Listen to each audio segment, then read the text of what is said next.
Yan mga bossing, magandang umaga sa lahat, no? So, date tayo sa ating garahe mga bossing. So far, so good naman, walang kahit anong nangyari. So, yung puno lang natin dito, na-wash out yung mga dahon. So, ganun pa man, nagpapasalamat ako mga boss. Nagpapasalamat kami. Dahil safe ang lahat, syempre yung mga unit din namin. So mga boss, huwag muna kayo mag-walk-in ha. Dahil sobrang sama pa ng panahon na yun, no? Kita naman mga bossing. Sobrang lakas ng hangin. Pero wala nang ulan, pero wag muna kayo mag-walk-in. Dahil napaka-delikado, mamaya biglang may bumagsak na puno dyan. So, ayan mga available unit natin ha. Ford Everest natin, Starex, Mitsubishi Expander, GLX 2019 Matic, Hyundai Grand i10 2015, Toyota Vios. Mamaya, maglilinis kami mga boss. Wala mo na mag-walk-in ha. Parang awa nyo na.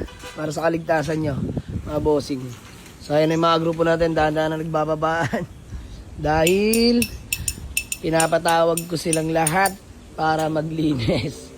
So, lahat naman yung mga yan, may mga unit. So, ayan. Tulong-tulong muna kami, mga bossing. Let's go. Ayan, si Dudong, nagbi-mid-end na yan na unit. Si Aris, si Eko, mga nagbi-mid-end na yan, mga bossing. So, ito, kila Elborog, Toyota Vios.